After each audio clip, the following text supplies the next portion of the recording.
Ladies and gentlemen, welcome to another edition of The Fluid, the Fantasy League of Ordinary Gentlemen. What's up, guys? What up? What up? Thank you, Guards, for the little intro right there. Yeah, man. And Guards provide the sweet voices right there. Morgan's not here tonight, but providing the guitar riff, which hopefully we're going to finalize as our we're going to finalize an intro song, which rather late than never, guys. But hey, it's great to have our own original thing, Absolutely. Instead of using any kind of flavor of the week kind of music we would try to go for. Exactly. So we're all creative on this pod. We all do a little bit of our own shit somewhere, somehow. Get a little artsy, and we just throw it all together. We all have our strong points. That's what makes us such a great team. On the Fluke, the fantasy league. About the Bills. I talk about the Buffalo Bills. That's my strength. That's the only thing I got going. It's a beautiful Thursday night in Richmond, Virginia. It's not really. It's raining. It's hind parts off. But hey, we're here. It's the Fantasy League of Ordinary Gentlemen, Fantasy Football League. New logo as well, provided by Gars. That's dope. That's dope. Yes. Intros. Let's do this thing. To the left of me, yes, on my Zoom screen. Like I said, the man just introed us in. He put a new logo up that we got up. Found on Twitter at Gars_Poetica.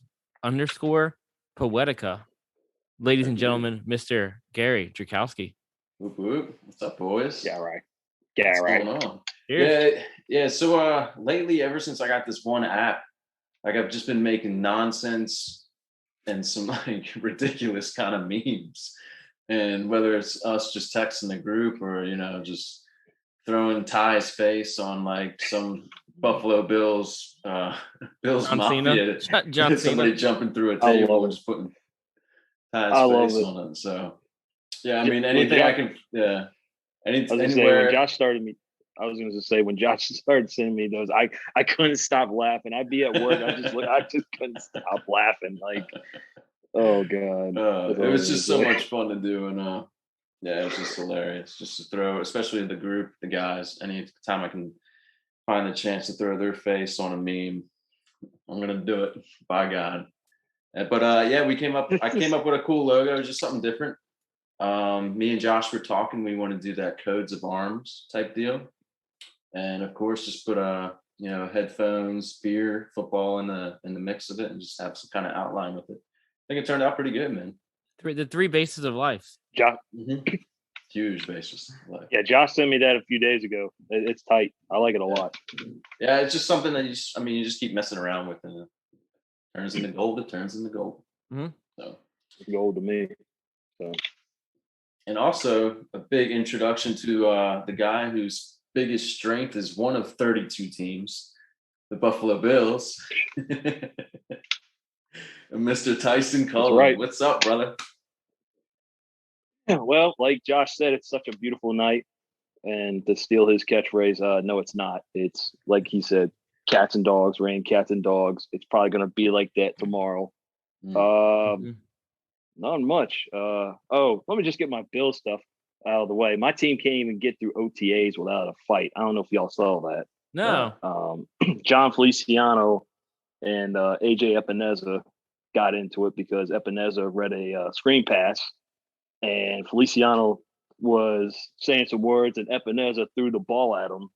And then, punches were thrown, helmets were thrown. So, yeah, my team's off. Speaking of the Bills, my team's off to a great start.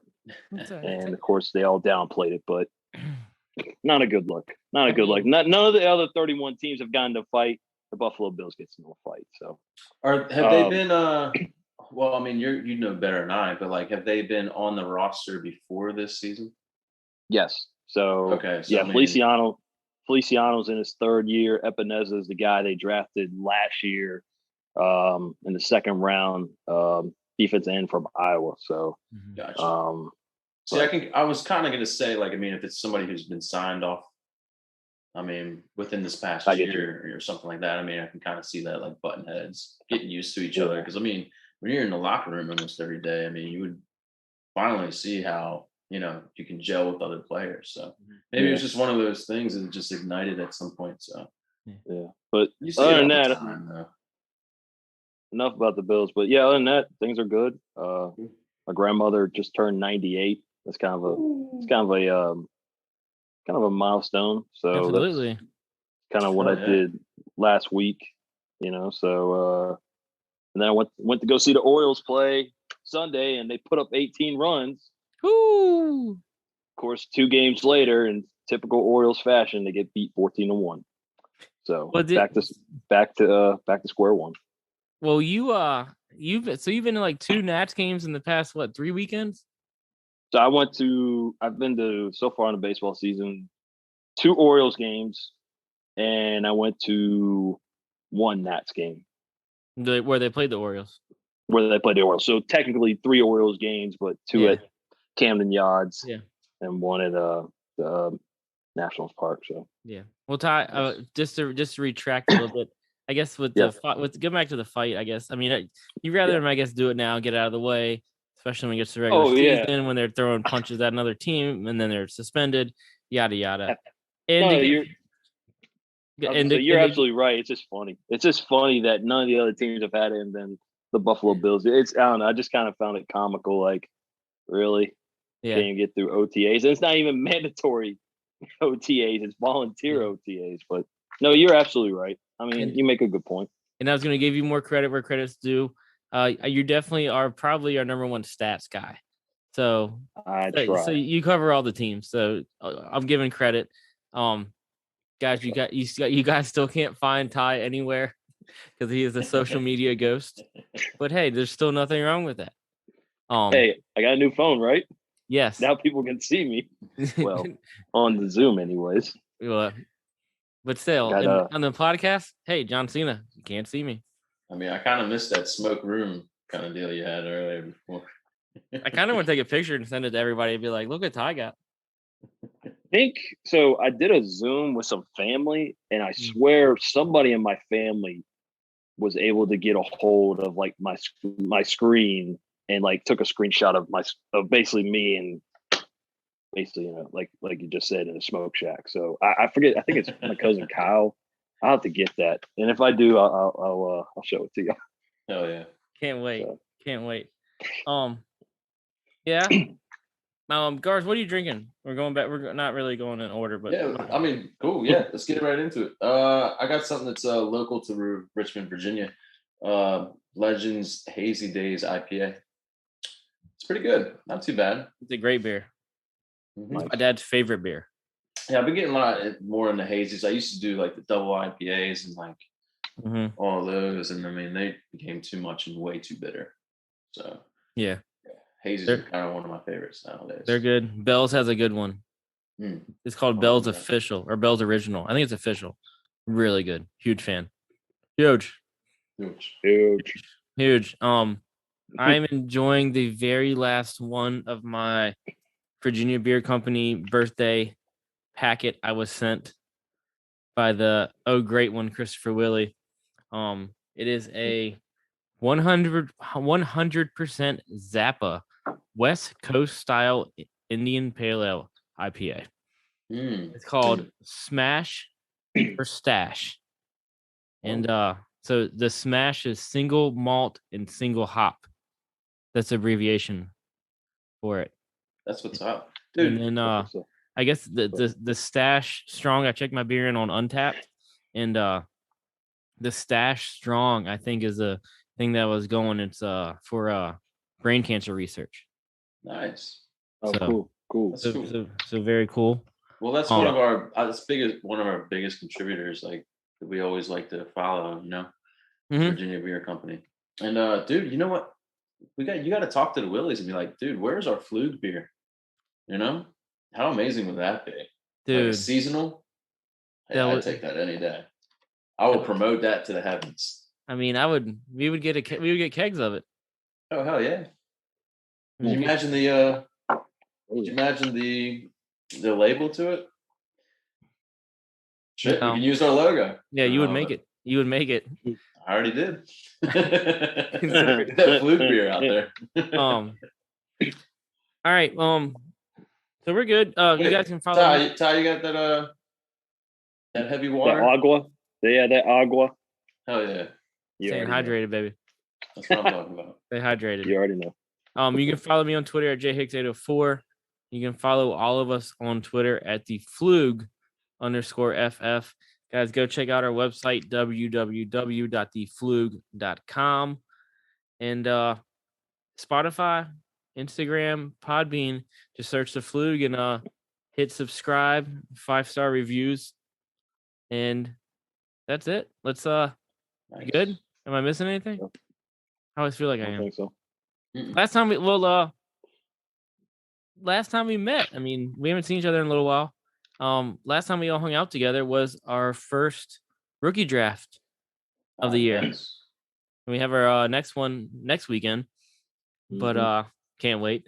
Can't wait. So it's actually a super flex compared to standard draft. So our draft that we had a couple weekends back is our 12-team 1 QB. Good did times. We did it live too. Did we have a record amount of trades? I think we had 16 trades. 16 trades. I think that's what Morgan said. Yeah. It was a good time, wild night. We always have a good time. Live drafts are a great time. I mean, if anybody wants to hit us up on Twitter or anything, and wants us to testify how great live drafts are, give me a call. Give any of us a shout out. Well, we started that draft off with the Rocks Tequila, right? Yes. Rocky Maivia, former wrestler. Tremana. It was good. And then did he ever respond to y'all's video? The Tequila brand, they liked our video on the IG. Oh, nice. Nice. We unveiled. We finally ponied up and got our own belt from Trophy Smack. So that was dope. So very cool. We got shout out to the Dynasty Happy Hour. We used their promo code, which is DHH Ring. If you punch that in, you get a free ring.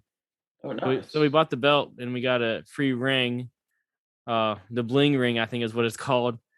So it was a hell of a deal. Everybody was super. I kind of kept it under wraps that I was getting this. So super stoked. It was a big surprise for Shane too. That was pretty cool. Really awesome. Unfortunately, I had to give it away to Shane. But too bad he's not going to be champ next year. So no, it'll be given away to one of us. Yes. Zing.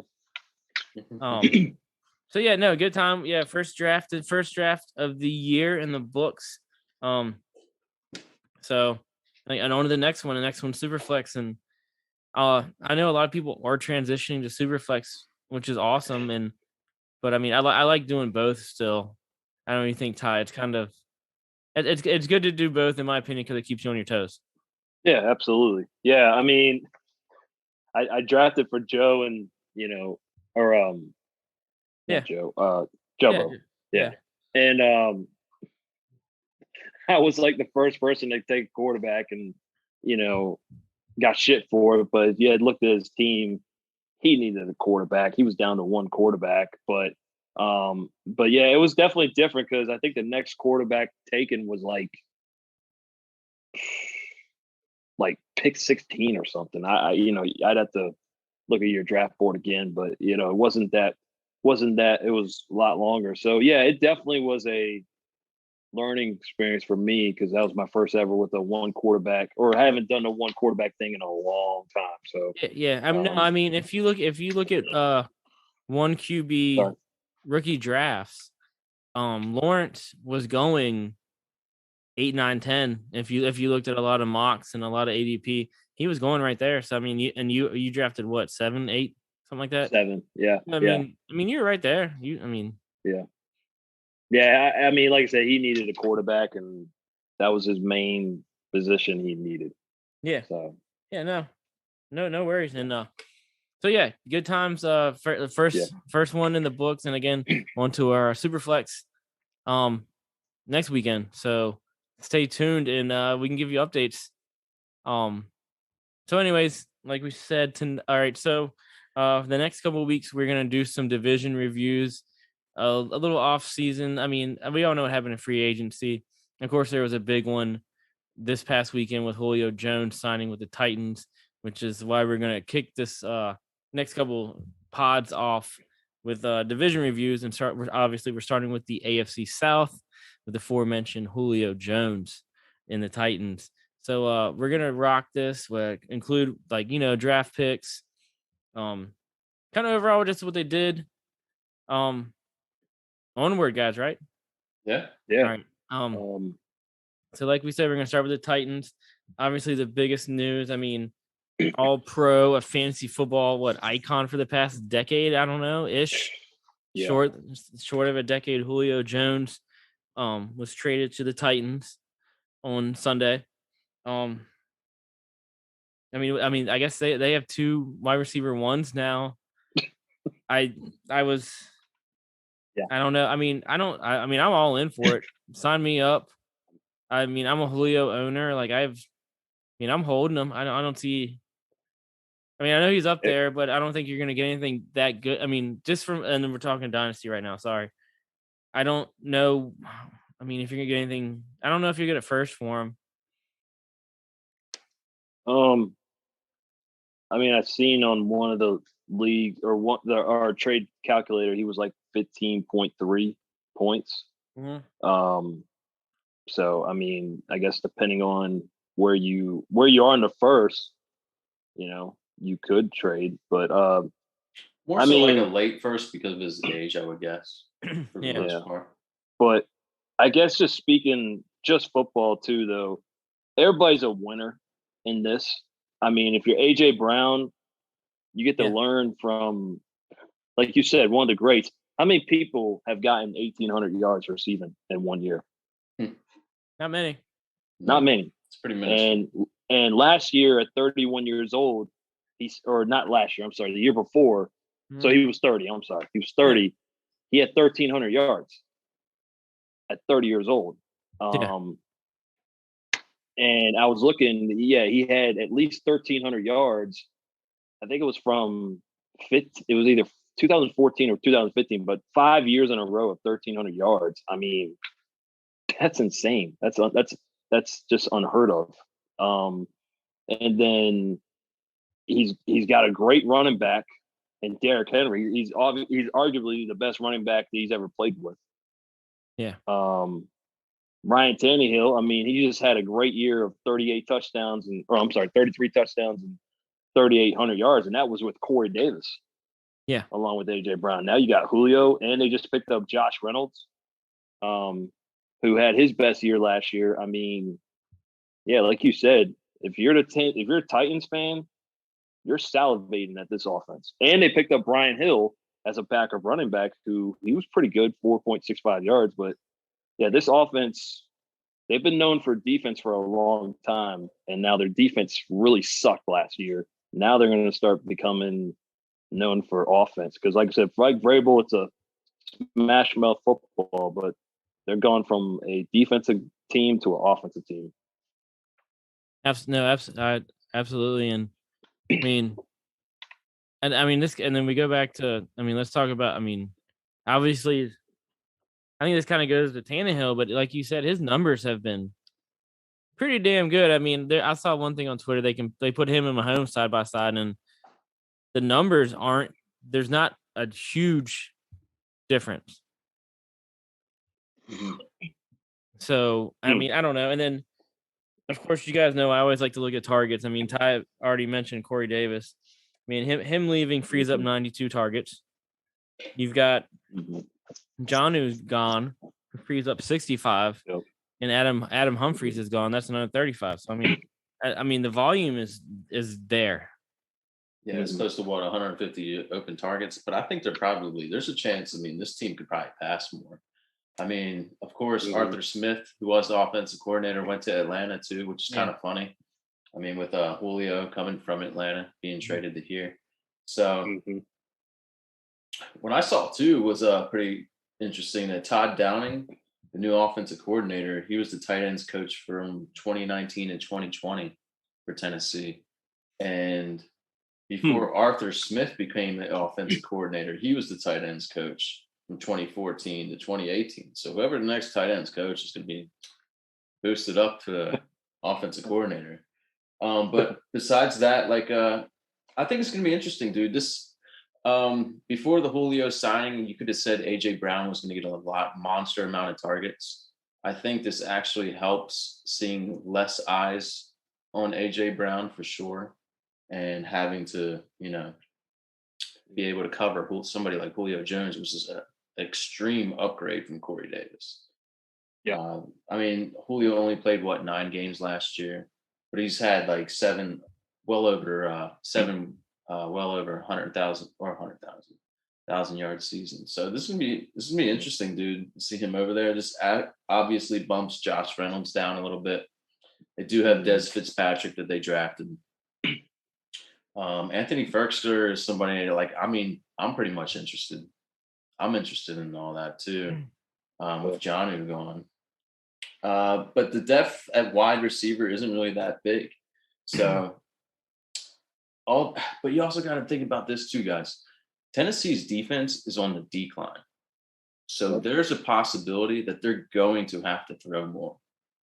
So I mean, although Derrick Henry had probably his biggest career rushing last year, he had 378 rushing attempts, 75 more than he did in 2019. 2019 he had 303. Yeah. But yeah, I think in 2021 right now, there might be less attempts for him. Mm-hmm. And because, I mean, they've been like this whole heavy run offense, that's not getting them past some teams in the playoffs. So I think this is an idea for them to want to pass more. Because when you're going against Kansas City, I mean, the Ravens sometimes, but I mean, just any high passing volume team, you're likely going to have to respond to that. And that's what I think they could probably get going here when the season starts. Yeah, no, I'm with you. And going back to Fersker, I know that, I mean, Morgan's not here tonight. He has his, he's talked about it on the pod before in the past. He has his yearly float trip this weekend, which is we'll have plenty of stories next podcast, guys. So but yeah, he's big on Fersker. Yeah, so I mean, I didn't even realize this. He had 53 targets last year, which, I mean, in the after the top tier of tight ends, I mean, that's looking forward to this year where Jonnu, their tight end 1, is now gone. He has 65 targets. I mean, that's not that many more. And I mean, so and he had 387 yards. Will he get 100 targets? Doubtful. Could he flirt with, I don't know. The 70-80 range is, I think, easy peasy. Yeah, because they don't have anything really behind him after that. Jeff Swain. Yeah. Jared Pinkney. Yeah. Yeah. Pinkney came from Atlanta too. Yeah. But yeah, I mean, he had 387 yards as a backup tight end, essentially. I mean, don't get me wrong, they used him a lot more than most backup tight ends, but that's nothing to yawn about. Yeah. No, not at all. Yeah. So I mean, I like everything that Tennessee's done. I mean, I don't know. It's great. I mean, they made the playoffs last year. I mean, I don't know. Everything's wheels up for them, in my opinion. I'm just interested because, I mean, I don't know if one of y'all can pull the schedule up and see what kind of teams they got to face off the bat. But, like, I mean, I still think Mike Vrabel is obviously a defensive-minded head coach. But, I mean, with Todd Downing coming in, is he going to want to pass more? I mean, because, I mean, if they're going to have to play catch-up, they're going to have to get utilize Julio and AJ Brown to the they've going to the schedule. I mean, it's pretty tough in my opinion. They start at home versus Arizona, then they travel to Seattle. Week 3 at Tennessee versus Indy, division game. Then they go to the Jets. Then they go to Jacksonville. Then on week 6 time, Monday night, they got the Bills. Oh, yeah. And then week 7, they got KC. and then they would play Indy again. So the first 8 games. I mean, that's. I mean, they're all pretty good games. Yeah. There's no. But I mean, I don't know if there's any like gimmies. I was gonna say, I'm sorry, Ty. Like I was gonna say, like rushing wise, how many rushing attempts would you give Derrick Henry? Only because, like, I mean, if say like I had Josh Jacobs, I would be happy with 250 touches. But we're talking about somebody who just had 378 touches last year. That's insane. Yeah. And over 2,000 yards. I don't think he's going to put up those numbers again. I think he hit his ceiling last year. Well, think about this too. There's another game to be played. True. Yeah. Very true. Which is gonna. I'm just saying that's gonna be average points though for each game. And maybe you hit that mark for sure, but I mean the average for per game probably would slightly decline. And if you average 20 carries, you're gonna get 340. Yeah. So I mean, so that's about 20. I mean, what's 22, 23? 20 times 17 is 340. So I mean, yeah, he shouldn't begin. I mean, I get he's a workhorse, but yeah, I mean, 378 is a lot. 100%. It's almost 400 rushing attempts. Yeah, I mean, that's a lot. I mean, and then side note, I don't know, like NFL records, like there needs to be there has to be a line in the sand, in my opinion, going forward, because everything there's an opportunity for like this. This is prime example. Like all these rushing records, Jim Brown, and receiving records, Jerry Rice, yada yada. Like a lot of that stuff's like definitely is going to be. I mean, there's a lot more opportunity to break a lot more shit. You know what I'm saying? Yep. Yeah. So like, I don't know if they should change stuff. I don't know. Sorry. Side note, distracted. What we do best over here on the fluke. No. I mean, like that's a great question. I mean, like, are they going to average it out? I mean, is it going to be like fantasy? No, because that's what sells. Oh, this is the night that such and such broke this record. I mean, you know what I'm saying? Yeah. Yeah, and they're talking about they will have to utilize. Like, I mean, there's a certain amount of games as well. The such and such era, the 16 game area, and then there's 17, and then they're talking about 18 now. I mean, well, not only that, like still pull the Jerry Rice thing, where like, I mean, he had this in like 16 games. What would he have done if he had 17 games? Kind of like average that out, I'm sure. Yeah, same thing like Megatron. I mean, Barry Yep. Sanders. Mm-hmm. Yeah. Todd Pinkston, Stinkston. In the draft, the Titans added 2 wide receivers, Dez Fitzpatrick in the 4th and Racy McGrath in the 6th. Does that move the needle on you guys? Any interest? And from a dynasty standpoint, maybe Fitzpatrick. That's Fitzpatrick. Yeah, that's a good one. That put him like a 4th rounder. Like, because I mean, it takes especially if you're somewhere within that range in 4th round, 5th round, it takes at least 2 to 3 years for you to get some substantial like looks. So I mean, good thing is he's learning from AJ Brown and Julio Jones. Mm-hmm. Yep. And I mean, and also another thing is too. I mean, although he's pretty much tucked away behind Josh Reynolds, which is the next guy there, I think within time, because Julio sometimes does not play a full season, he can probably have at least 20 targets this season. See how he is. Yeah. Maybe he can turn out like somebody like Gabriel Davis out there in Buffalo, Oh man. So. I could see him win the 4th receiver. I had to give you a shout out. Yeah, I appreciate that. I could see him winning that 4th receiver. And who knows what Josh Reynolds does in this offense. I know he just had the best year of his career, but who knows what he can do. But I could see him being that 4th receiver because, I mean, they got like Marcus Johnson, who got cut by the Colts. They have Chester Rogers, who hasn't played in 2 years. Nick Westbrook. He's got 2 last names. I can't think of his last name, but it's Nick Westbrook. Cameron Batson, but they're not serious players for fourth or fifth receiver. If they're your fourth and fifth receivers, meh. You know. Yeah. Well, this might be an opportunity for Tennessee to do more like 3 wide receiver sets too. So I mean, you might see. I mean, yeah. So I mean, this might be because Jonnu is definitely a step above Anthony Ferguson for now, unless we actually see a pop off legitimate season for Ferguson. So this could give Josh Reynolds from probably doing what, maybe seeing the field 40%. I mean, I definitely game to maybe like 50 or 55.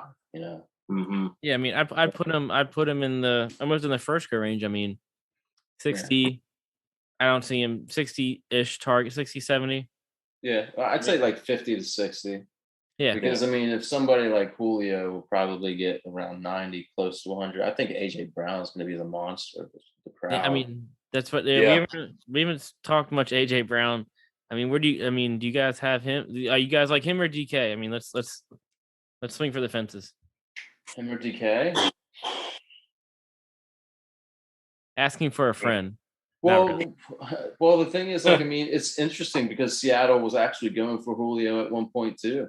Yeah, and I mean that would have brought DK down. I mean, I don't see AJ Brown could have been the wide receiver 1 if Julio didn't come. Now I think that pushes him back to wide receiver 6 or something like that. But I still think he gets his. DK, I'm gonna be honest with you, I like Calvin Ridley before I like DK. Oh, that's bold. Yeah. Is it bold though? Because I mean, he's got really no competition over there except for Kyle Pitts. Yeah. Yeah. To answer your question, Josh, I would take DK because I mean, let's face it, Julio's prime versus Tyler Lockett's prime. Is that really even a debate? Negative, sir. Yeah. So I mean, I like AJ. I mean, AJ Brown's a big boy for being only 6 foot. He's about 225. I mean, he's a big boy, but if you want to compare Julio to Tyler Lockett, I mean, there's no need for that. So I like AJ Brown, but compared to DK, I would have DK. Okay. I think there'd be more passing attempts in Seattle too. Yeah, I agree. All right. Anything else you guys want to talk about on the Titans real quick? Yeah, you guys let's do this. In case of emergency, breaking glass, Derrick Henry gets hurt. Are you taking Brian Hill? Yep. Or Brian Hill or Darrington Evans? Well, there's Jeremy McNichols too. Brian Hill. I'm taking Brian Hill. Okay. I give a small upscale to Brian Hill just because I mean he's going to be probably more of the banger back than what Darrington Evans is. Darrington Evans, I mean, obviously it was his rookie year, I think, but he averaged under 4 yards. And the Falcons, as bad as their running game was, as bad as their offensive line was, Brian Hill averaged 4.65 yards per carry.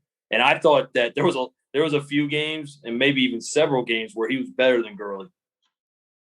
And he can catch the ball out of the backfield too, decently. Right, I take Brian Hill. Okay, I'm probably with you. I always wanted him to come around in Atlanta. So yep, I agree. I'm going with you guys.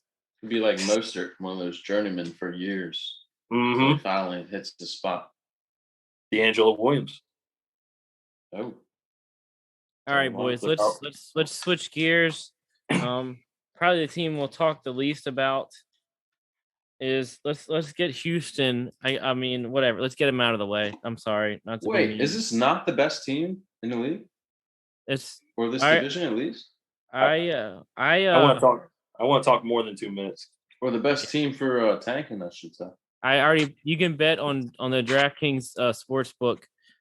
You can place a bet on team to win the least amount of games, and they're the obvious option. That's what I took. Hey, this is where my guy Brevin Jordan went. All right. Oh Lord, Ty.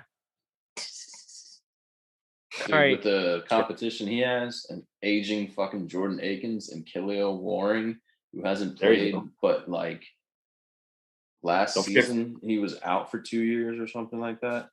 Don't forget Farrell. 7 receptions last year.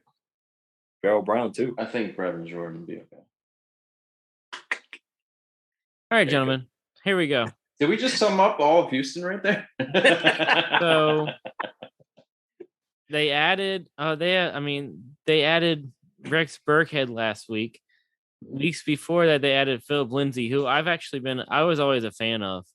So, and then they added Mark Ingram, David Johnson's there. If you had this running back lineup 3 years ago, you'd be like, who the fuck would I start? But what?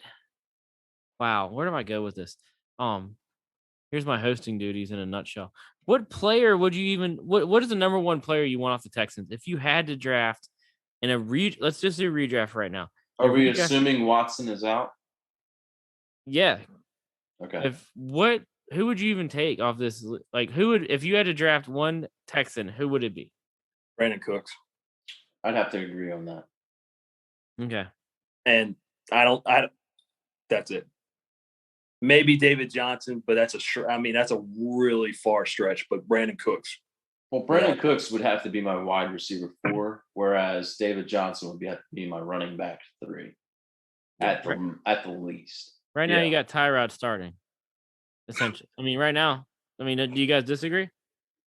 No, I don't disagree with that. I don't disagree. Unless he sees the doctors again, like he saw in Los Angeles for the Chargers. That's horrible what happened. No, but yeah, horrible. They got Kevorkian as their fucking. Mm-hmm. Sorry. Well, with the Texans, they have David Culley, a new head coach. He came from Baltimore, correct? And then Tim Kelly, offensive coordinator, and Casario, GM. Let's wait. All right. Can I jump in? Yeah. He was the wide receivers coach in Baltimore, right? He was also the wide receiver coach for Kansas City the year the wide receivers had 0 touchdowns the whole season. You mean you guys remember that? You guys remember that season? Huh? Dwayne Bowe? I do. I think Bowe might have years of Dwayne Bowe? Oh, okay. That was the year they had 0 touchdowns to wide receiver. How long ago? That was recent, right? Like a few years ago. I would say probably 6. Okay. 5, 6 years ago. I thought it was within the last 10 years. Yeah, it's been definitely the last decade because my memory actually remembers that. Hey, but so yeah, this coach. I can pull up the schedule real quick, but I don't know if they win a game.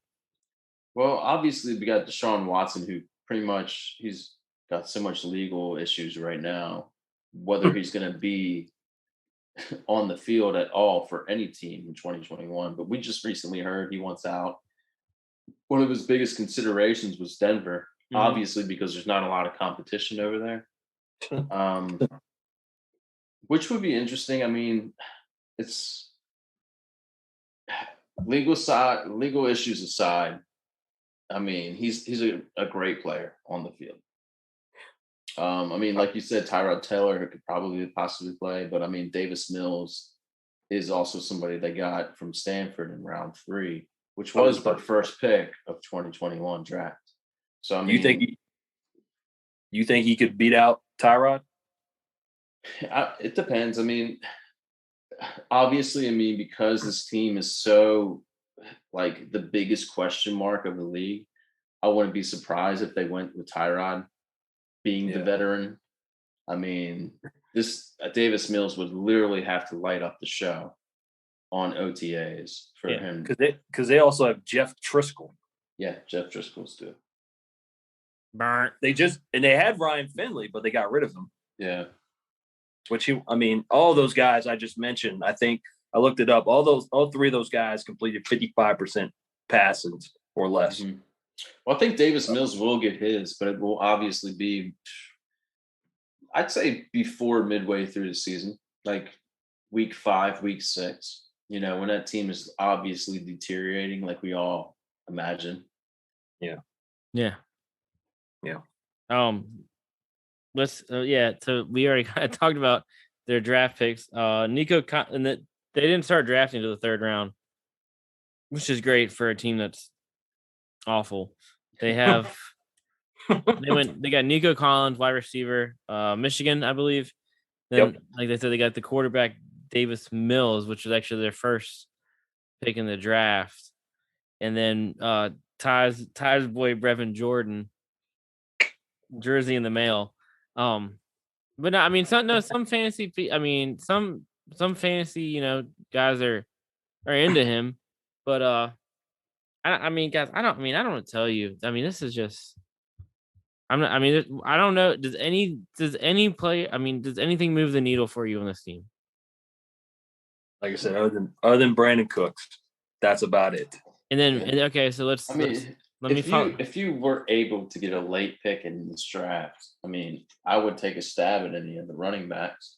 Like, I mean, if we're talking redraft, that is. Like, it's just David Johnson. He played 12 games last season. He actually looked pretty fucking good, dude. I mean, he only had 7. Yeah, I mean, he almost had about 700 yards on the ground. Reception wise, 33 of 46 targets for 314 yards, a couple touchdowns. So I mean, he wasn't bad. But you got Mark Ingram there in the mix too, who pretty much took a back seat for J.K. Dobbins and Gus Edwards last year when he only played 11 yards. So he was kind of buried on the depth chart out in Baltimore. You got Phillip Lindsay too, who only played about 11. I mean, you got David Johnson, who's 29, Mark Ingram, who's 30 or 31, Rex Burkhead is 32, and you got Phillip Lindsay, who might be about 27 now. So yeah, it's an odds-on thing. Like you can if you want to do a late round pick, one of these guys, like in Mark Ingram, Phillip Lindsay, I would put Rex Burkhead in the backseat. Yep. But one of those two guys can be a decent flex play if David Johnson wasn't playing. Because I mean, we all know. I mean, there's a good chance that he's not going to play the whole season. No, I mean, and yeah, kind of. I mean, square away the running backs. Yeah, and again, there's 17. It's an extra game this year. I mean, these running backs are going to wear down guys. Mm-hmm. I mean, let's be honest. So I mean, but I could see them all. I could see them keeping all 4 of those guys. Some guys, some teams will keep 3, or maybe like in the Bills' case, again, they keep 3 running backs and then a special teams running back. But I could see them keeping all 4 of them. But I would. I mean, to be honest, dude, why keep all 4 when you got like 11 wide receivers who can all play the special teams, basically? Right. Well, here's a question I got. I'm going to transition. And I don't even know if it's worth discussing. Who's the number 2 wide receiver? Cobb. Either Conley, Cobb, or Cotees, who I came up with as the possible choices, or even Nico Collins. As crazy as that sounds. Dude, you know who it's going to be? Who? It's going to be Dante Moncrief. 100%. Oh, is he on the team? He is on the team. Yep, he is on the team. So we got Brandon Cooks, Randall Cobb, Chris Conley, Nico Collins, Isaiah Coulter, Kiki QT, Dante Moncrief, Andre Roberts, who's 12th year in the season, and Tywan Taylor. All C receivers. Maybe even D. I was going to say, you're being too modest, or you're being too positive. Too nice. Yeah. Oh my gosh. Okay. Wow. Okay. I don't. Flabbergasted, boys. Well, I like Nico Collins, though, man. I mean, I think he could be something. Maybe not this year, but within the next one, for sure. Yeah. We'll have probably a few spurts here and there this year. He opted out in 2020. So in 2019, I mean, in 12 games, he pretty much had like a little over 700 yards, 7 TDs. I mean, he's a big body wide receiver for this team that pretty much needs somebody like that. And if Nick Caserio can somehow, some way, after this season, flip the script on this team and make really good decisions, we could see it. I mean, I don't know. It's really difficult to say. I mean, this is a team that, like, I mean, it's like, hey, in Dynasty, can we have somebody reconstructure this? Like, I know Shane raises his hand half the time, Like, hey, I'll do it for you. But like, this is one of those teams where like they need a shit ton of help and somebody who knows what they're doing, especially with Bill O'Brien, who left and fucking did some radical trades beforehand. He ruined the team. He ruined the team for the next, 6 years, 5 years. Yep. I mean, to rebound. And I mean, Desean Watson's got going on. Obviously that's not helping. I mean, he's a great quarterback. Nobody's going to argue that. No.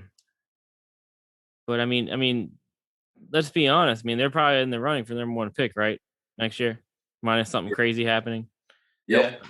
Yep. And I think what they should do is probably go big and trade Desean Watson for the most that they can get out of him. And do it now before it gets, whatever happens, if it gets uglier, if there's a chance of it getting uglier. I 100% agree with you. Because he wants to go. I mean, hey, the old saying is, hey, you don't want to be here? Yeah. See ya. Get out of here. Get out of here. Kick rocks. Like you said, because like you said, they're already for a number 1 pick. And like you said, as great as Desean Watson was, they were still 4-12.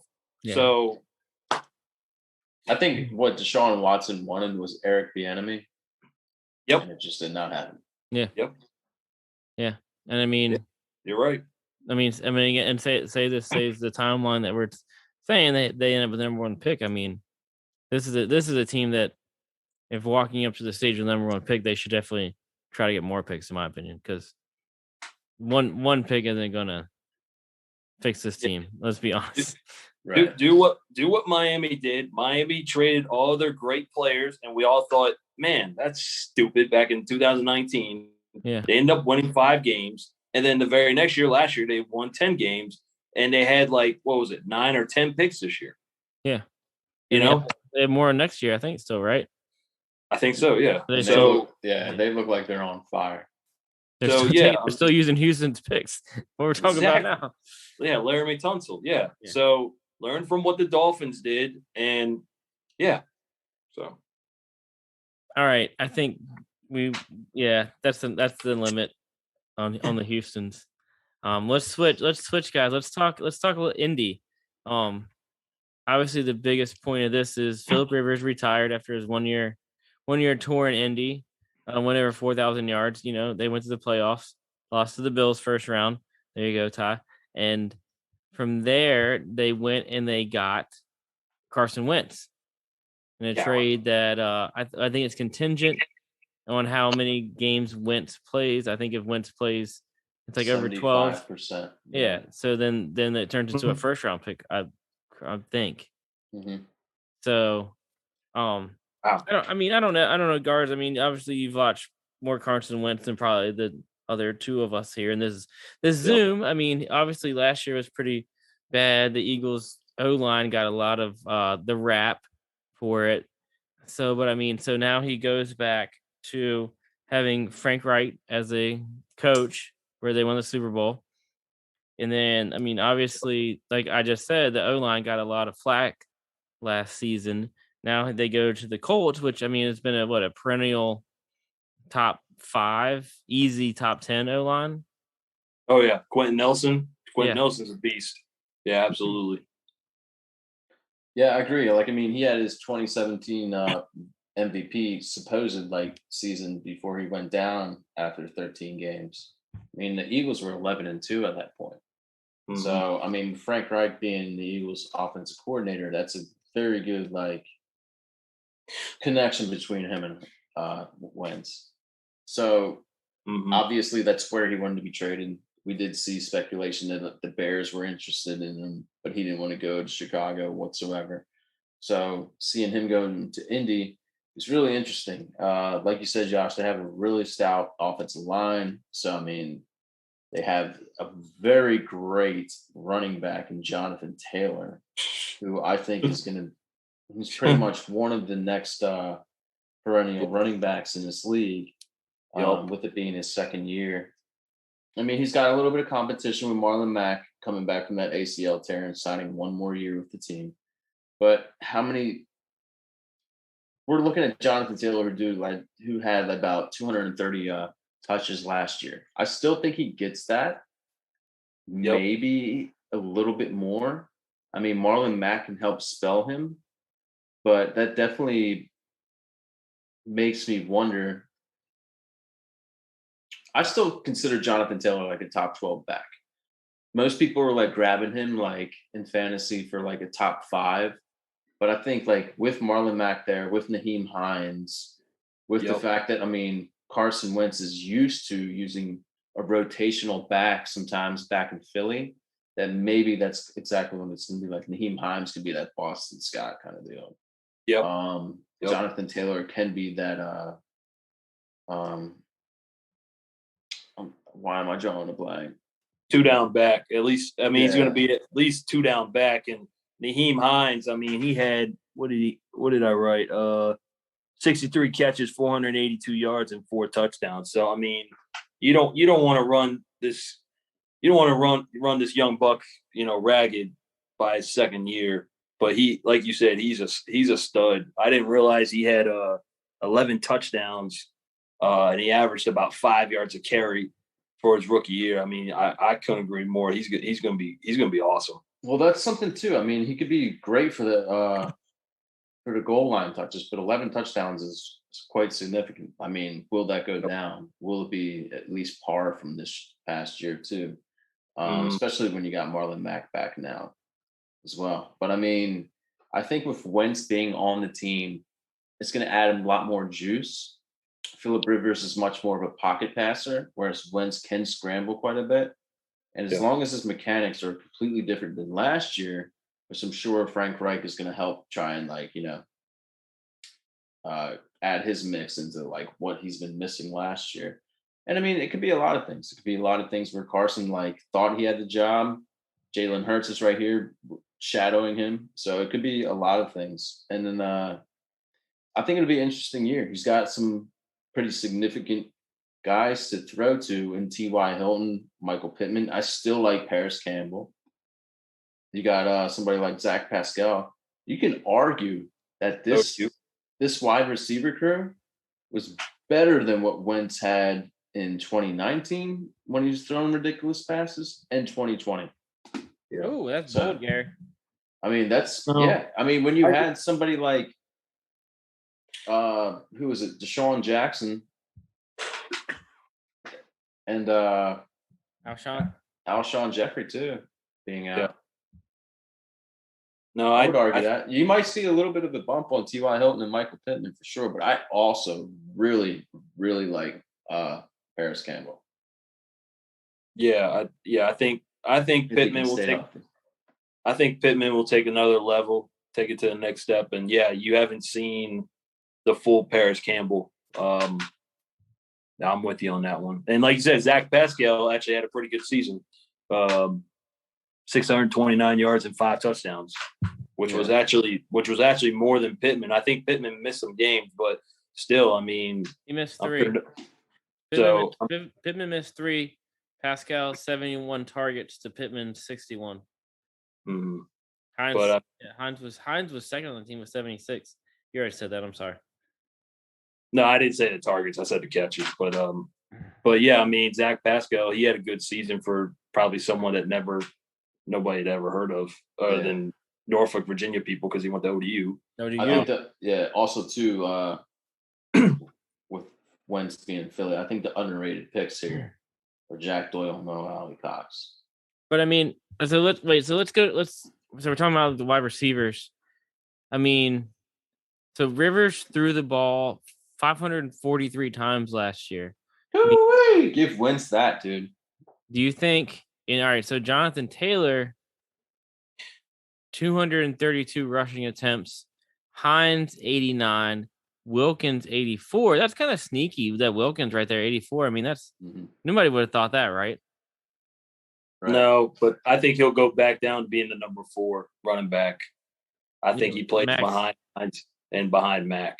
Okay, return to the Mac. Anyways, I just want to throw in there too, like Jonathan Taylor didn't really turn it up until late in the season as well. Yeah. They didn't know. Yeah, they didn't know what they had with all these running backs until you're absolutely right. So there's a possibility that Marlon Mack can be traded or let go of this team too. especially coming off that ACL. Absolutely. Yeah.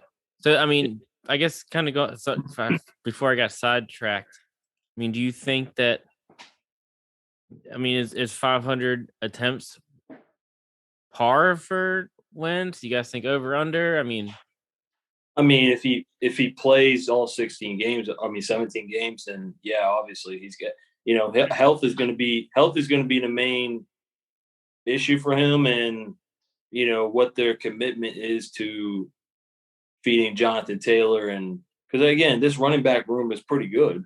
I mean, I'd take any four of these guys to play some kind of role in my running back room. So I mean, depends on health and depends on their commitment to these running backs. But I mean, I could see 500, especially with an extra game, and if he plays all 17 games. Because let's face it, this is a good team. yeah. Their defense is really good. So, and they're going to keep them in games. If they're struggling, they don't got to worry about the Colts defense giving up 30 points a game unless they're playing, your guys, the Chiefs. So, but yeah, that's my long-winded answer, I guess. No, you're good. I mean, all right. So, do you think Titans or Colts win in the division this year? Yeah. I'm gonna give the edge to the Colts. Yeah, because they got a better defense. Mm-hmm. That's the only reason. They have a better defense. Yep, I agree. But they're not gonna win by like 4 or 5 games. I mean, they're gonna win by. It could be neck and neck. Yeah. Yep. I think it will be. But they're gonna be probably 8 or 9 games in front of the Jaguars and the Texans. Yeah. So all right. So let's go back. Jonathan Taylor, guys. Probably 15 games ahead of Texas. Wait, no, that's wrong. So going back to like the workhorse, Taylor 232. I mean, that's kind of low I guess rookie season. I mean, going back to Derrick Henry, guys. I mean, I think 280 is kind of easy. 300 is as a possibility, in my opinion. I mean, this guy's. I mean, I don't know if it's Twitter hype. I mean, this guy, he's in a dynasty startup right now. He's one of the top running backs going, guys. I think that's why I thought in redraft, I don't think he'll be a top 5 running back in redraft. No, I don't think so either. Dynasty, I don't mind that pick. But in redraft, 280 is good. I think 280 is a good number, especially with the extra game.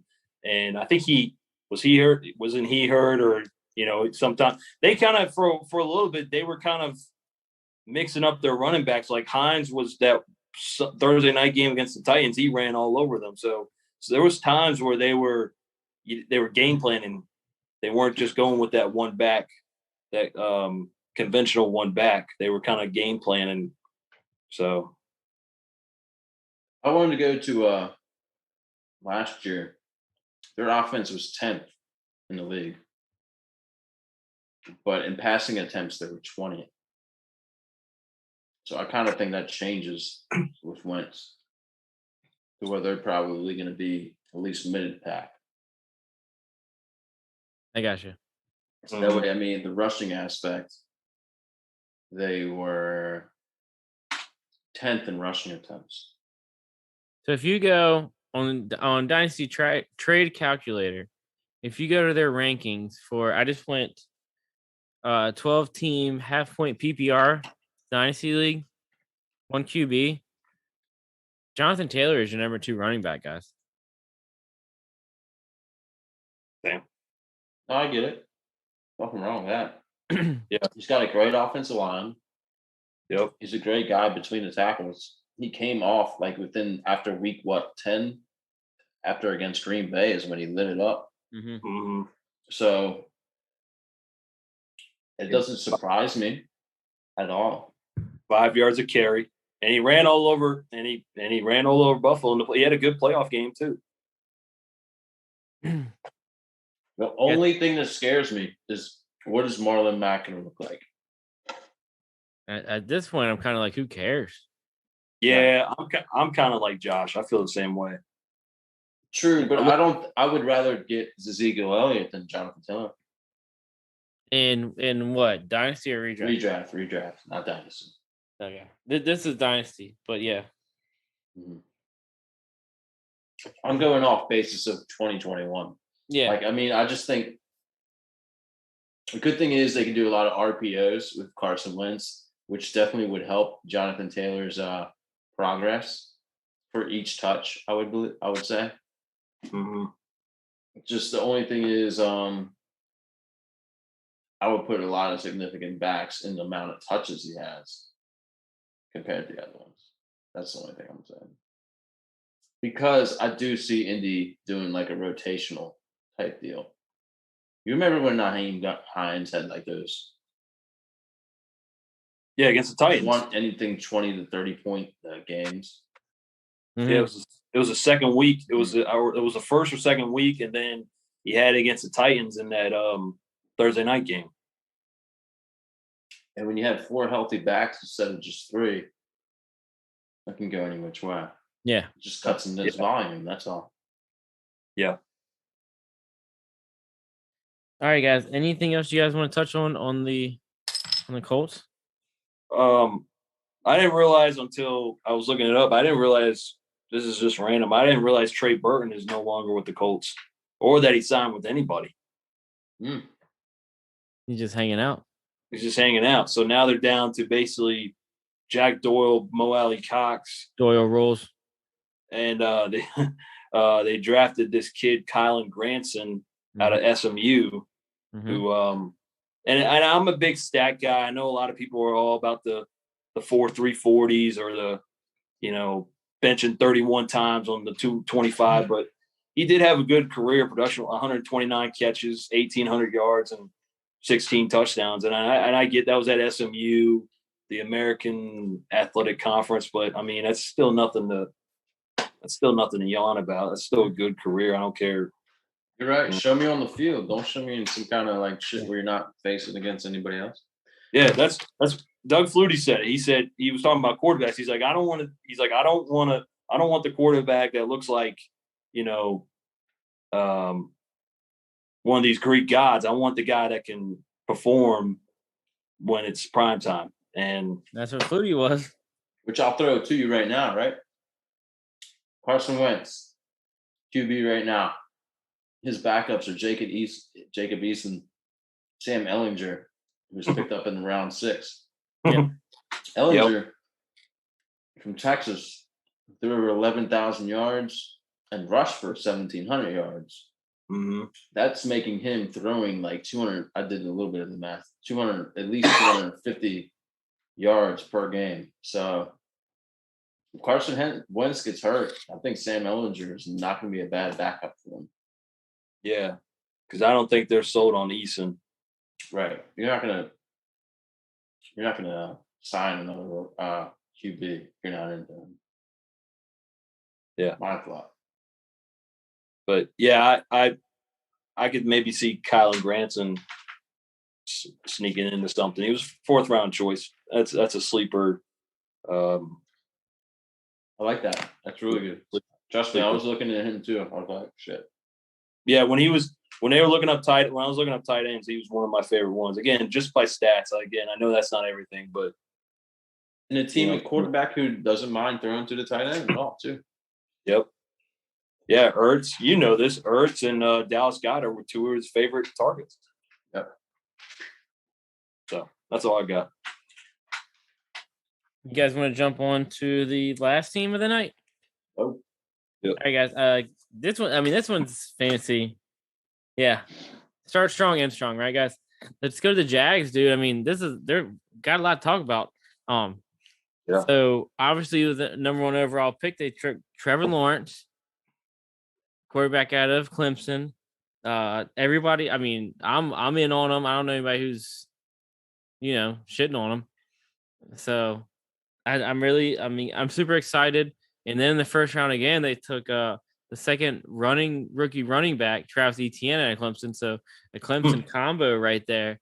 So they've got a lot going on.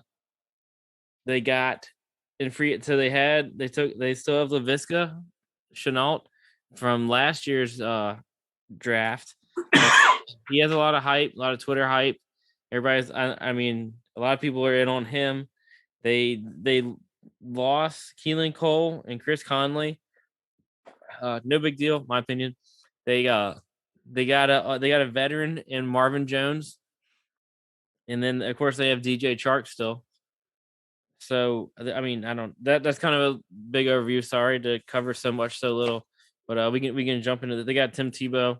That's all I'm gonna say.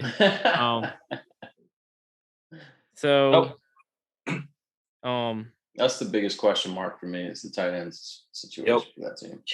Which makes me think he could. I mean, I didn't want to talk about this. I kind of think he'll make the team. Some people have told me that he won't. He played for Urban Meyer in Florida, correct? Yes. Yep. So I see the connection. I see he has no competition there. Well, I see the rah-rah. I mean, like how his mindset is, and he's willing to play for the team. It doesn't matter what position. If he can fucking do it, sure, why not? Maybe they do a end around where fucking Trevor Lawrence flips it to him. He does a stupid left-handed throwing motion, jump pass. Yeah. He could probably play a fullback position because he was a decent runner. I checked on the DraftKings sportsbook betting website. Right now, I think I checked it last week. It's plus 225.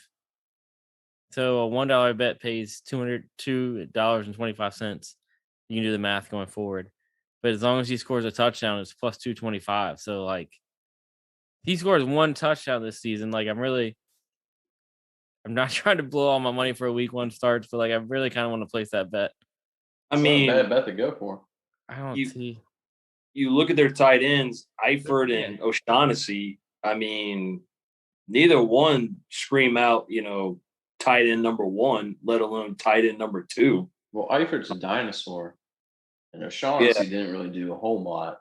No. So, Eifert, and it's a shame because I'm a Notre Dame fan, so I was hoping Eifert would do something, but I looked it up.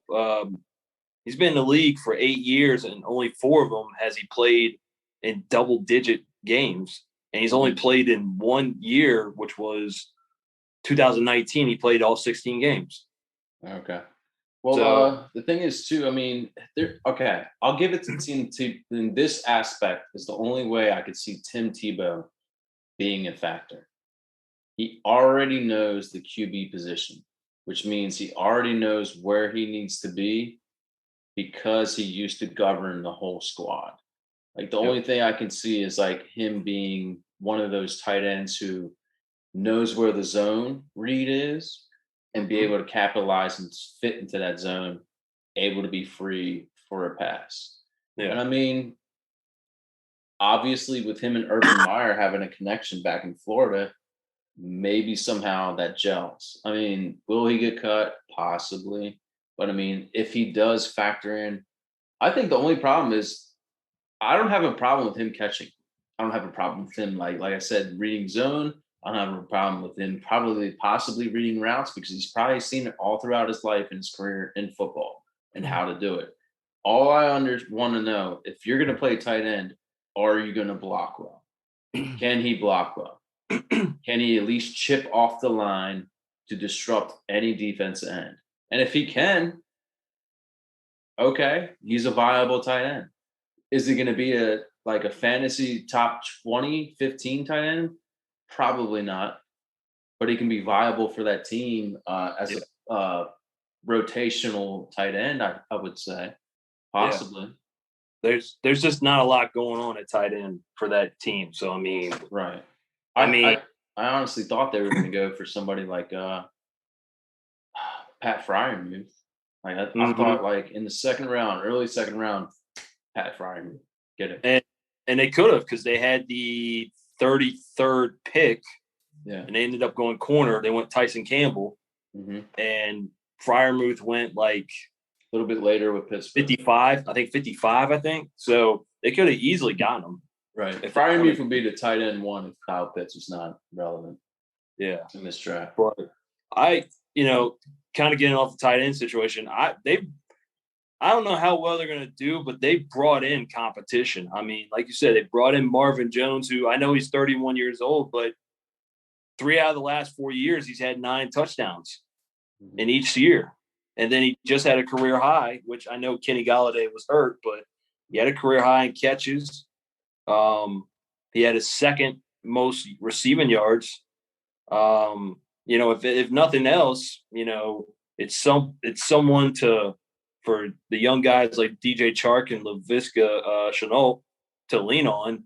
And not only that, you got Colin Johnson, who didn't have the type of rookie year that Shenault had, but he still had 18 catches, 272 yards for 2 touchdowns. And then you got the running back room where, like you said, they brought in Etienne, they brought in Carlos Hyde. They're basically saying, hey, we're not satisfied with what we're having. We're going to bring in competition no matter who you are. I mean, DJ Chark is obviously probably the number one, but they're still bringing in competition anyways. So I like what they did. Again, might not be gold, but on the surface, they brought in competition. Yeah, I think it's like a few. It's to see like what kind of help can they bring Trevor Lawrence with this being his first year? I mean, obviously Travis Etienne played alongside him in Clemson, which probably after they drafted Lawrence, they were like, "Hey, what are you looking for?" And he's like, "Give me Travis Etienne. Give me somebody I'm used to in the backfield." I mean, obviously they already have James Robinson, who can do it all, dude. He had 1,000 yards rushing last year and caught 49 of his 60 passes last year as well for like almost 350 yards. And I mean, he had like double digits touchdowns. He had 10 touchdowns in total. So, I mean, like, it's not like James Robinson isn't bad, but like, I mean, maybe the ETN is his 1-2 combo. I mean, obviously they have Carlos Hyde there, but I don't think Carlos Hyde is going to be anything like he was ever since he left Cleveland. When he went to Cleveland, I think he went to Seattle, that whole deal. So, I mean, I think he's going to be just one of those guys, 3 to 5 touches a game, just to spell the other guys when they need a little bit of rest. So, I mean, obviously you got Dare Ogunbowale, one of my favorite names of all time. That's your boy. Yeah. And Divine Zigbo, but those guys are obviously going to be somebody who's in the special teams. I was going to say, I don't know if Zigbo even makes a team. Sure. I don't know. I could see Adari making a team over. But all I was going to say about Carlos Hyde was, again, it's kind of like Marvin Jones, although I think Marvin Jones will have a bigger role. It's just another veteran that you brought in. At least, let's just say he doesn't make it through training camp. At least he's signed for a few months for guys like Etienne and Robinson to learn from. I mean, because they always say you can't take away – you can take away a lot of stuff from a lot of people, but you can't take away knowledge. Mm-hmm. Yeah, but I think also, too, which is kind of funny, I think Carlos Hyde used to play with Urban Meyer. Ohio State? I don't know. I thought Urban was still with Florida when he was in college. I mean, Urban may have been at Ohio State by then, but I can't remember. Yeah, I'm not 100% sure. Yeah. Carlos Hyde definitely went to Ohio State, but I just can't remember if Urban was there yet or if he was still at Florida. Yeah, and it's interesting to see how Urban Meyer is going to be with Darrell Bevell, since Darrell Bevell came from the Lions as the OC. So I think he was an interim head coach when what's his name left. But I'm with Josh. I'm in on Trevor Lawrence. I mean, you're crazy if someone thought that Trevor Lawrence wasn't the best quarterback coming out of this draft. I mean, you're crazy. I mean, so let's going back to my new gambling addiction. On DraftKings right now, you can bet the over and under. And right now for Trevor Lawrence for the season, the passing yards is at 4,150 yards. So So I mean, the over. Say you do a $10 bet on the over, that pays out $19.30. And then if you do $1,930. No, $19. Fuck that. Yeah. All right. Anyways, yeah. And then going back to Tebow, like I said, if he gets one touchdown, it pays plus 225. So like if you did what did I do? A $5 bet that pays $16.25 plus 225 for the whole season. It's not like a week one. So I mean, again, I won't be shocked if he doesn't get cut, or if he does get cut, but I won't be shocked if he doesn't get cut, and I won't be surprised if he plays a prominent role just because this tight end room is drizzly shit. Yes. Excuse my No, it's fine. It's fine. And then, all right. So, I mean, I don't know. It's hard to, if you go back and fucking shit storm. Yeah, pretty much. I mean, pretty much. So, I don't know. I mean, you can go back and look at like these. You can go back and look at the Jags stats from last year. I mean, there's nothing to go by. The team won one game last year. It's new everything, you know. Yep. I mean, what do you think is realistic for these guys? I mean, the team is awesome last year. I mean, you guys were talking about running backs. Like overall, they were a bottom 5 rushing team. They averaged 95 yards a game. They probably don't. I don't think they have the best offensive line either. But I mean, I get that, and I, James Robinson only averaged 4.5 yards a carry, but I am with Gary. I think he can catch the ball out of the backfield. He's not the explosiveness that Etienne has is, but I do think he can play. I still think he can play. I mean, I think he's the terminology of a football player. Yeah, well, I'm gonna go back with Etienne. Like he's a home run hitter. Like, that's what he is. He's a home run hitter. Like he's not like anybody who's gonna get you that few yards when people are stacking the box. Right. All he is like read the outside. He can do a little bit on the inside, but like he's pretty much your home run hitter. That's why Urban Meyer pretty much said, "Hey, we're going to use him as a good 3-down back." So maybe he could get flanked down the outside, kind of like Le'Veon Bell did in Pittsburgh back in the day too. But which could be beneficial for fantasy wise in ways. But I mean, I wouldn't put him more than a flex play at all this season. But like going to like, I think Laviska Shenault is going to be like the dark horse of this team, man. He got like almost 80 targets last year, which I think is going to significantly go up at least 10 to 15 more targets, which I mean, he's going to be a decent flex play too in his own right. So, or a wide receiver 3. I think Laviska, plus also, dude, he can be utilized in the backfield as well. Yep. Which is actually a big thing. Sure can. Any kind of wide receiver, especially if he caught the amount that he did last year as a rookie. Dude, give him a little bit more time, especially being with this offense, new offensive coordinator, new head coach. That's offensive minded. I think the sky's the limit for Laviska. I think it could be like a slower version of what's his name? From Carolina, Steve Smith. I mean, like a slower version of Steve Smith. I mean, like I said, it's hard to go off all these stats from last year because you have everything has changed on this team. But I mean, Keelan Cole had 88 targets and Connolly 63. So I mean, that's 150 targets freed up. But I mean, so Minshew, Minshew mania. He's so 300. So total. God, this team was a mess. Total was 600. Minshew, Mike Glennon, Jake Luton, Luton or Lutton. Luton. Anyways, we'll probably never say his name ever again. 616 total targets. So I mean, and I mean, of course, this is a team that was playing from behind a lot, right? So, yep. I mean, Like I said, if nothing else, they brought in competition, and their wide receiver room is going to be better than what it has been, and their running back's going to be better than what it has been because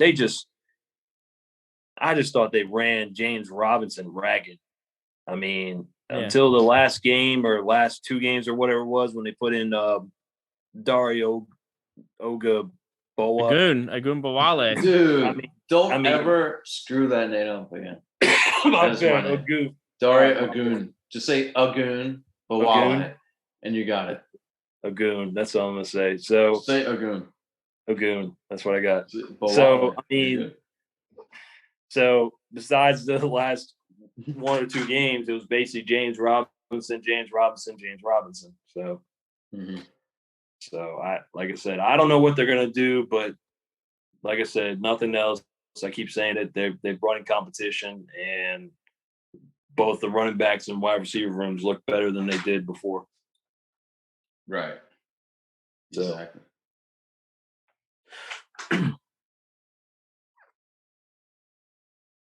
But I mean, like this is a team that it could definitely excel within the next 2 to 3 years. I mean, well, yeah.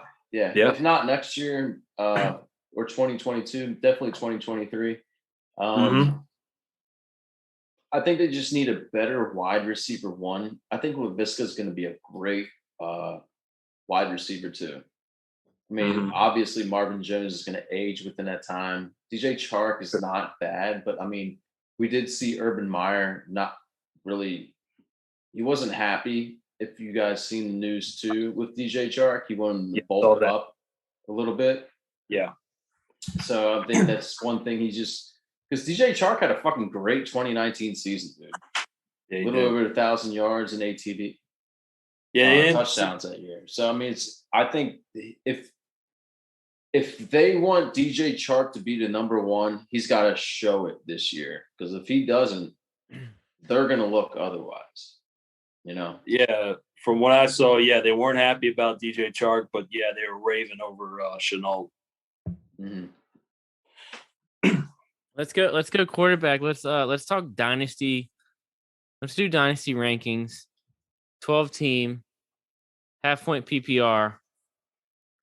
Or do you guys want to do super flex? Let's do standard then super flex. All right. Would you rather have Trevor Lawrence or Burrow? Burrow. I'm all about. I gotta see it first. I'm about prove it to me. So right now, Burrow. Right. Yeah. Don't give me the what's gonna happen. Give me Burrow. I'm fine with that. Okay. Yep. What about him or Russell Wilson? Russell Wilson. Okay. Yeah. What about him or let's go Kyler. Saying Russell or Kyler? No. Trevor Lawrence or Kyler Murray. Oh, Kyler Murray. Kyler Murray. Okay. Yeah. All right, so going off of Dynasty Trade Calculators rankings, 12 team, half point PPR, 1 QB. He is the number 6 quarterback. So it's Mahomes, Allen, Kyler, Herbert, Dak, Trevor Lawrence, Lamar Jackson, Burrow, Russell Wilson, Trey Lance. Crazy, right? Yeah. I don't doubt Trevor Lawrence is going to be good, but you got to prove it to me first. I mean, yeah. Yeah, it's at this moment. I mean, this year coming in is what I want Burrow, then Trevor Lawrence. Yeah. Years after, I would probably flip-flop it. Yeah. Because Joe Burrow played well considering that his offensive line sucked. He had no running game. He had no tight ends. It was great. Yeah. For having little. They just got to make sure everything around him is fine. And if that's the case, especially bringing in Chase. Yep. Let's do the same game. Let's do the same game, but with ETN. Okay, let's do ETN or Austin Eckler? Eckler. Hands down. Huh? I guess from a standpoint of prove it to me wrong, Eckler, but I think over time, I think it'll be ETN. But right You're talking now, about this year? Or yeah, Dynasty, Josh? Dynasty. Dynasty? Yeah. I'm gonna say it's ETN. Okay. Yeah. I'm gonna say Eckler because I go for it now instead of like worrying about years of because I mean That's I'll give Eckler 2 years, which I'll take those 2 years to God knows what's gonna go ETN in the next couple of years. That's fair. That's fair. Now let's do ETN or Josh Jacobs. That's a good Josh one. Jacobs. I'll go Josh Jacobs. What say you, Garth? We'll go ETN. Okay, as much as I hate to say it, I'm gonna go ETN. Okay, last one. Let's do ETN or Miles Sanders. Miles Sanders. You know what? I'm gonna retract too. I'm gonna go Josh Jacobs because if he gets 220 to 250 touches, that's better than what ETN is gonna get this year.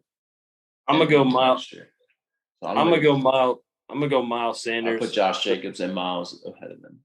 Yeah, I'm gonna go Miles because I still believe in Miles Sanders. Okay. I know some. Yeah. So the rankings, 17 is Miles Sanders, ETN is 18, Eckler 19, Josh Jacobs 20. Just for the rankings up, we're going off Dynasty Trade Calculator. Wow. If James Robinson wasn't there, I would do that for ETN, but not right now. So yeah, just something to throw out there. All right. Well, anything else on the Jags, guys? Yeah. I wanted to go a couple things like back to the wide receiver crew. Yeah. We got DJ Chark, Laviska Shenault, Marvin Jones, Colin Johnson. We talked a little bit of too, but I also want to look at these three guys. I mean, these are just like speculative. I mean, Philip Dorsett is on the team. Yeah. I mean, did he do anything great? Yeah. But two guys that I think are going to battle it out is Jalen Camp from Georgia Tech, who got drafted in the 6th round. Watch out for Jalen Camp, dude. I think he's going to be pretty good. And then Vay Johnson, who's a dark horse wide receiver that the Jags just claimed off of waivers when Cowboys waived him last year. Vay Johnson is somebody like I think it'd be really interesting as a wide receiver. So, I mean, plus, especially with this wide receiver crew somewhat thin, I think Philip Dorsett's kind of an aging wide receiver. I do like Colin Johnson with the size that he has at 6'5", but do look into Jalen Camp and Vay Johnson, dude. If you want to put some guys like deep into your dynasty leagues, give those guys a chance. I think it'd be really, really, really good for that team, especially if a new age Trevor Lawrence, who we're all kind of seeing like a maybe Andrew Luckish kind of career out of him. I can go with that. I mean, I think the top 4 spots are locked in my opinion. And then 5, 6, and I know like the Bills, they kept 7 last year. Some teams keep 7, some teams keep 6. Obviously, I think you ought to keep at least 6. So I think 5 and 6 are open for grabs. Yeah, I can see. I had just heard of the Johnson kid today, and I knew they drafted Camp, but yeah, I can go with that. I can see that. Johnson. He's with the Cowboys. I had a close eye on him last year because the Cowboys had a great passing offense. Yeah, and then it was just he was in there for COVID too. Yeah, I'm not a big Philip Dorsett fan either. Like I think he's had his shot. Yeah, I'm with you. I think he's had his shot with the Colts in New England, the Seahawks, and that's enough. Yeah. He's got to be 28, 29 years old, I think. Yeah. So, yeah, he's had his shot. Yeah. So. He's another one. If we never hear his name again on this podcast, hey, it won't surprise me. But hey, never say never. Yeah. Because then you have Tim Tebow that I'm now gambling on. That's right. Let's scramble. Let's hey, gamble on. Gamble on. All right. So are we? Look, all he needs is 3. Go ahead, Ty. I'm sorry. I was just going to say, all he needs is 3 touchdowns, and he had one more than Eifert did last year. Yeah, I mean, I was going into the pod, just kind of getting prepped. I was almost kind of, I was smidged worried that the Jags could be too many mouth to feed. But I mean, like I said, the tight end on this team. I mean, it's Tim Tebow. I mean, it's Tim Tebow. I mean, guys, we're talking about Tim Tebow. We're done. But I mean, there's no tight end option on this team, and I mean, there's 3. You got Chark, who's been like a great wide receiver the past couple of years. You got Marv, who's been, he's been whatever. I mean, a solid wide receiver too for the past 4 6, or 5. Yeah. And then you got LaVisca, who had for a rookie, a great season.